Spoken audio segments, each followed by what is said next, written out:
Hello students, welcome back to my channel. आज जो chapter हम स्टार्ट करने जा रहे हैं, चैप्टर का नाम है पेमेंट ऑफ जीएसटी। इस चैप्टर की बात करें तो इस चैप्टर में कई अलग अलग तरीके के सम हैं, जिसमें से एक तरीके का सम मैं आपको इस वाले वीडियो में सिखाने वाला हूं। तो एक काम करते हैं, डायरेक्टली एग्जाम्पल में जाते हैं।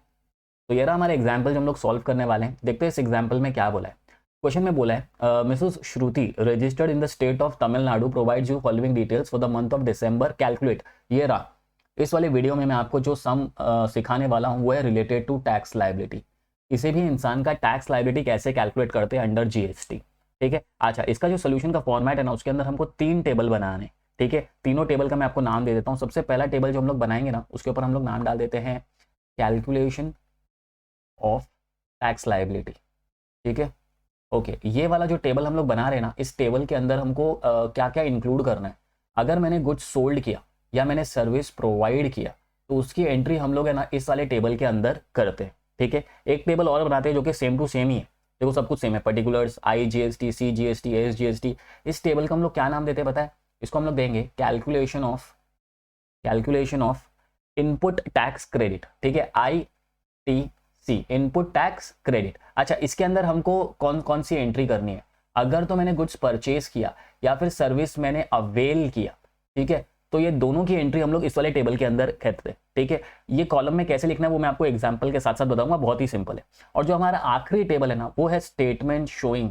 ठीक है, जिसके अंदर हम लोग कैलकुलेशन करने वाले, calculation of net tax liability. Net tax liability. क्या इस चैप्टर के सम्स में हमको हर बार ये 3 कॉलम बनाना पड़ेगा? हाँ, ये 3 कॉलम बनाना है। पहला वाला कॉलम क्या है? Calculation of tax liability. दूसरा है calculation of input tax credit. और तीसरा वाला है calculation of net tax liability. ठीक है। तीनों टेबल देखोगे, तीनों टेबल के कॉलम्स भी क्या है? Same to same. अब एक काम करते हैं, आगे क्वेश्चन को रीड करते हैं। क्वेश्चन में ना आगे क्या दिया है? क्वेश्चन में आगे दिया है opening balance in electronic cash ledger as on 1 December. ये तीनों चीजें क्या है ये मैं आपको आगे वीडियो में बताऊंगा। इसको स्किप करते आगे जाते हैं। ये हमारा main transactions during the month, क्या ये भी दिया रहेगा सब में हमेशा? हाँ, देखो ये दिया सोल्ड गुड्स, मैंने गुड्स बेचा, कितना परसेंट जीएसटी पे? 12% जीएसटी पे, टू सुरभि इन सालम, और दिया है तमिलनाडु। ठीक है, मैंने गुड्स बेचा है तमिलनाडु के अंदर। अब मुझे क्या करना है पता है क्या? कुछ नहीं करना है, same to same question copy paste करना है मुझे। ठीक है। मैंने आपको क्या बताया था, ये जो स्टेटमेंट, ये जो कैलकुलेशन ऑफ टैक्स लायबिलिटी वाला टेबल है, इसके अंदर हमको 2 चीज लेना है। एक तो या तो हमने गुड्स क्या किया? सोल्ड, या तो सर्विस हमने क्या किया? प्रोवाइड। ठीक है, जिसमें से एक तो मुझे मिल गया, मैंने गुड्स सोल्ड किया। परचेज आएगा क्या इसमें? नहीं, ये रहा प्रोवाइडेड सर्विस। सर्विस प्रोवाइड करते हैं तो ये भी एक तरीके का सेल ही होता है। ठीक है। कितना percent GST? 18% GST to Sanika in Panaji, Goa. ठीक है। तो एक सर्विस जो मैंने प्रोवाइड किया है वो मैंने गोवा में किया है, और एक मैंने गुड्स सोल्ड किया है तमिलनाडु के अंदर। अब मुझे क्या करना है? इन दोनों की एंट्री कहाँ करने वाले हम लोग? इस टेबल के अंदर। और तो कोई डिटेल्स दिया नहीं है, ये परचेज और ये सर्विस अवेल्ड है। वैसे मैं आपको बता दूं, मैंने गुड्स बेचा या मैंने सर्विस प्रोवाइड किया, दोनों की एंट्री हम लोग कौन से टेबल के अंदर करते हैं? कैलकुलेशन ऑफ टैक्स लायबिलिटी के अंदर। तो मैं काम करता हूँ, पहले यहाँ पर लिख देता हूँ। ठीक है, यहाँ पर मैं डाल देता हूँ सबसे पहले सोल्ड गुड्स टू, इसको बेचा था मैंने गुड्स सुरभि, तो मैं डाल देता हूँ सुरभि का नाम। ठीक है। अच्छा, कितने का गुड्स बेचा है? मैंने जो गुड्स बेचा है ना उसकी वैल्यू है 13,70,000। सो यहाँ मैं लिख देता हूँ 13,70,000 इंटू, इसमें ना 12% जीएसटी दिया, तो मैं लिख देता हूँ 12% जीएसटी निकाल देते हैं ज़रा। अगर 12% जीएसटी निकाले 11,70,000 का, 13,70,000 का, सॉरी 13,70,000 इंटू 12 डिवाइड बाय 100, कितना आ रहा है? 1,64,400 आ रहा है। ठीक है, ये हमारा जीएसटी है। ठीक है, जीएसटी है ये मेरा। लेकिन अब मुझे क्या करना है? अब मुझे सोचना है कि इसकी एंट्री मैं इस कॉलम में करूं या इन दोनों कॉलम में करूं। मैं आपको बता दूं, ये दोनों कॉलम्स में एंट्री आपको साथ में करनी है। ठीक है। हमको कैसे पता चलेगा कि IGST में एंट्री करना है या फिर SGST CGST में करना है?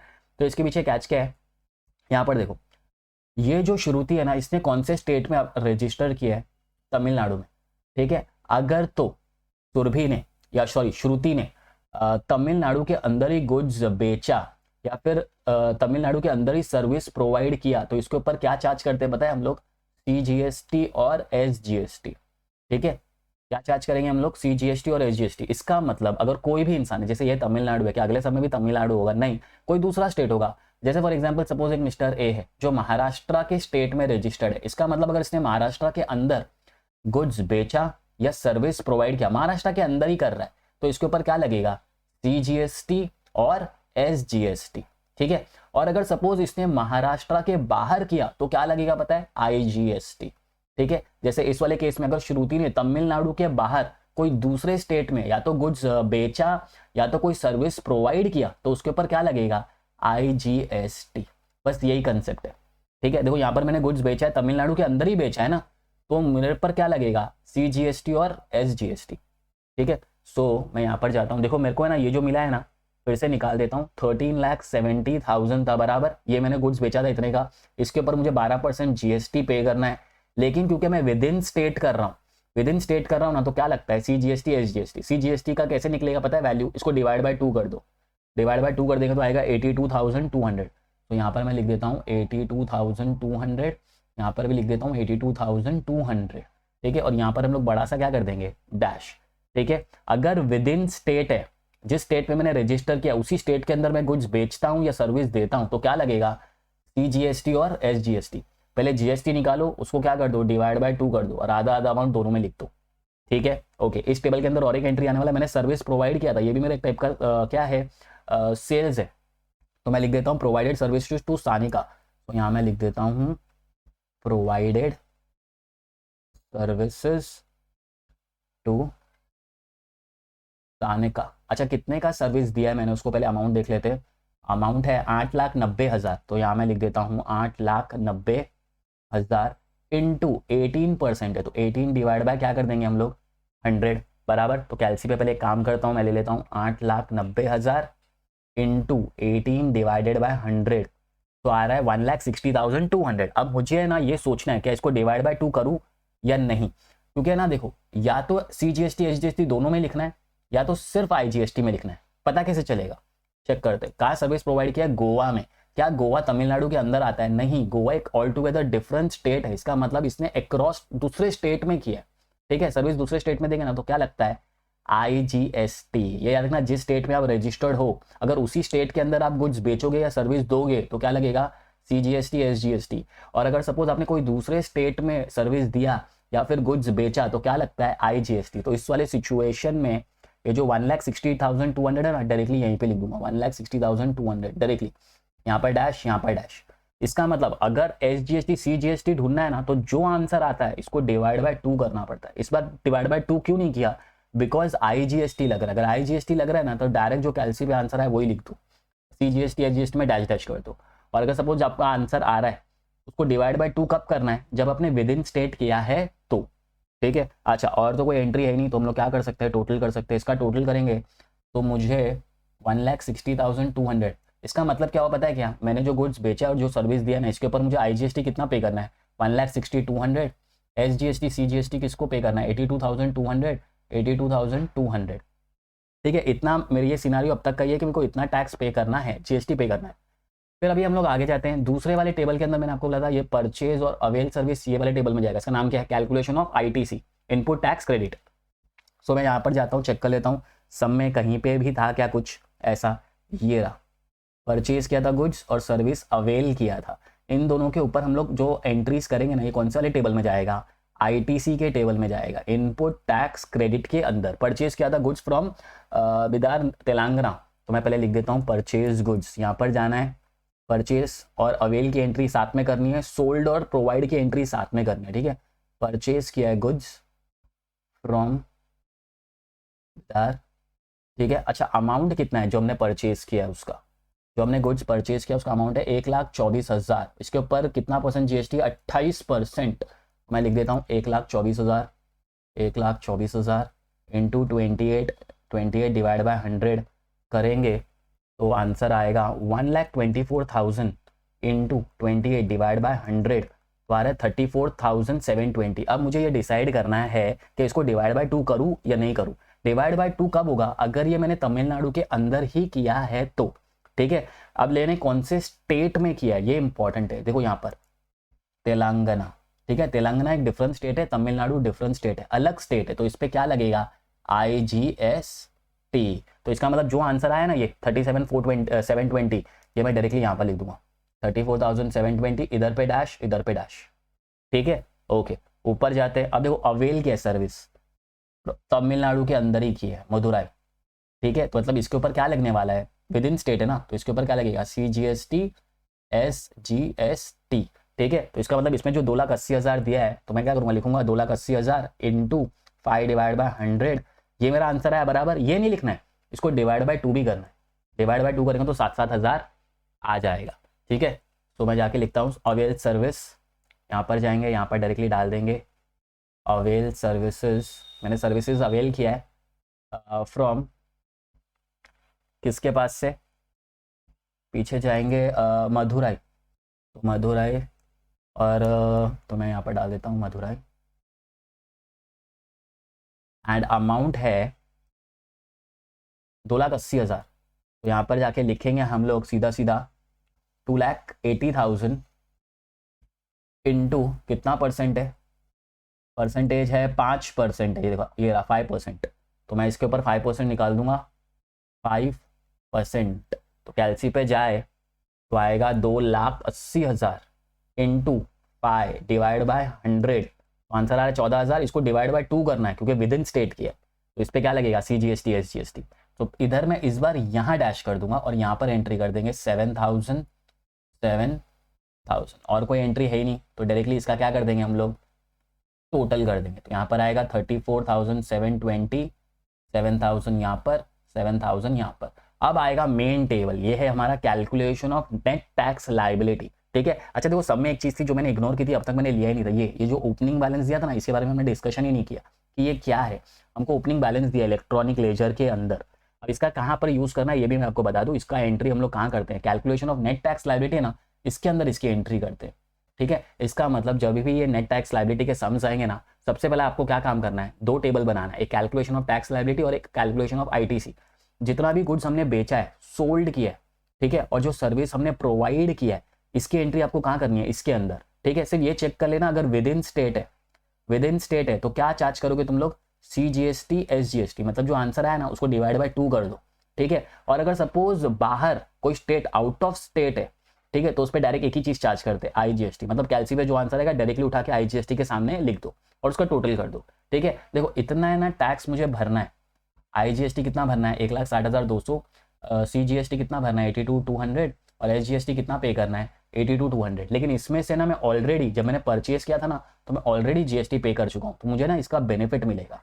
इसका मतलब IGST जो 1,60,200 है ना, इतना पे करने की जरूरत नहीं, इसमें से मैं ऑलरेडी इतना पे कर चुका हूँ, तो मैं क्या कर दूंगा, इसको माइनस कर दूंगा, जो बचा हुआ डिफरेंस अमाउंट है ना वही पे करना है। सेम गोज फॉर CGST मैंने गुड्स बेचे सर्विस ये करके इतना मुझे पे करना था, बट इसमें से ना मैं ऑलरेडी 7,000 पे कर चुका हूँ, तो मैं क्या करूंगा, उसको इसमें से सब्ट्रैक्ट कर दूंगा। ठीक है, तो देखो अगर है ना सपोज ये टेबल का टोटल ही गलत है तो फिर तो आपका पूरा सम गलत हो जाएगा ना, बिकॉज यही टोटल तो हम लोग यहाँ पर जाके लिखते हैं, है ना। तो इसलिए आपको ये कोशिश करनी है कि ये दोनों ऊपर के टेबल है, जो अपना कैलकुलेशन ऑफ टैक्स लाइबिलिटी वाला और ये जो कैलकुलेशन ऑफ ITC वाला है ना, ये दोनों राइट होना चाहिए। अगर यहाँ पर गड़बड़ होगा तो पूरा सम ही गड़बड़ हो जाएगा। ठीक है, इन दोनों में काम करो, बाकी तो अपने आप ही हो जाएगा। तो अभी हम लोग को करना क्या है, सबसे पहले हम लोग यहाँ पर क्या लिखते हैं, टैक्स पेएबल। ठीक है, यहाँ पर क्या लिख दो, टैक्स पेएबल, कितना टैक्स हमको पे करना था।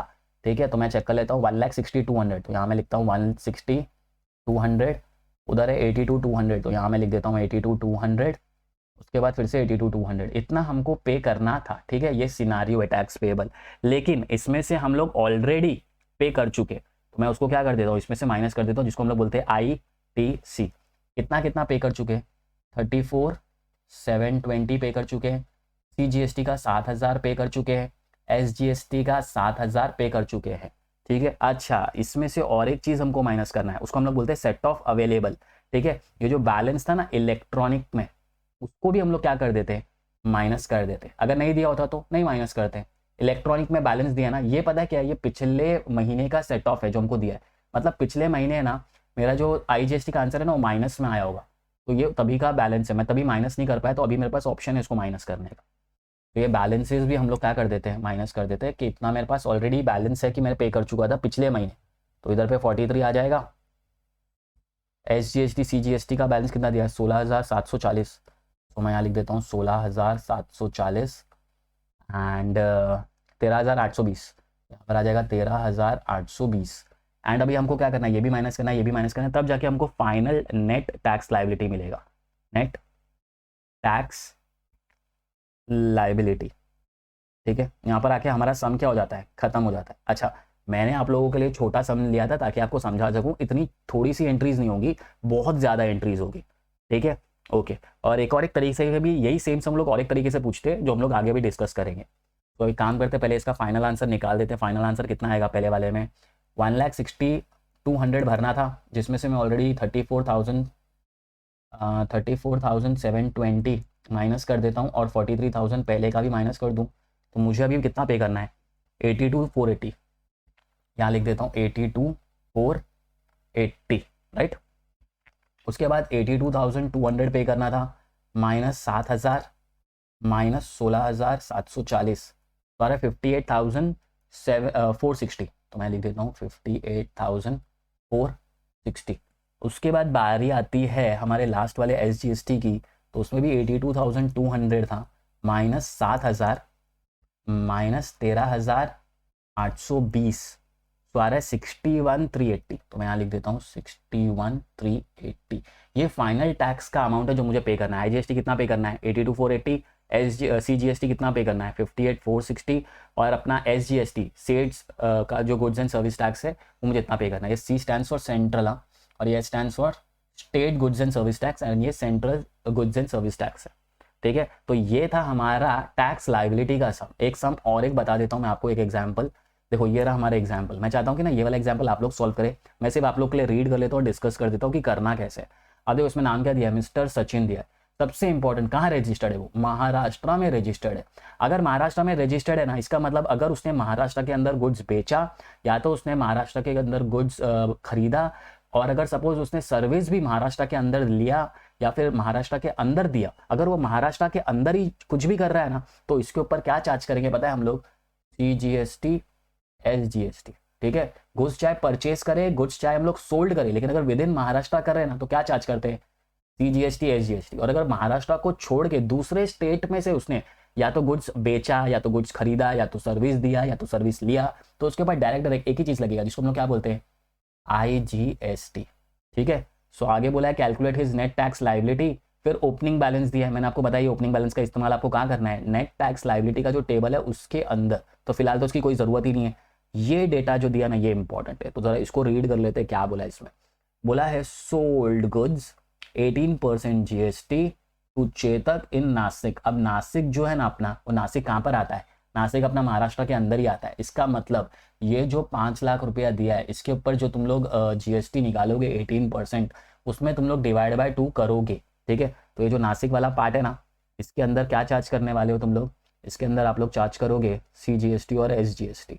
तो मैं लिख दूँ ज़रा, यहाँ पर डाल देता हूँ, यहाँ पर क्या चार्ज होगा, CGST SGST, और कौन से टेबल में जाएगा, पहले वाले टेबल के अंदर, क्योंकि सोल्ड है ना गुड्स, परचेज वाला तो लेंगे नहीं। प्रोवाइड वाला आएगा, प्रोवाइड सर्विसेज 5% GST। केरला ये दूसरा स्टेट है, दूसरे स्टेट में सर्विस दिया है, तो क्या लगेगा इसके ऊपर, IGST, ठीक है। तो एक जाएगा पहले वाले टेबल के अंदर, ये भी जाएगा पहले वाले टेबल के अंदर, लेकिन इस पे चार्ज करेंगे CGST SGST, और इसमें क्या चार्ज करेंगे, IGST, ठीक है।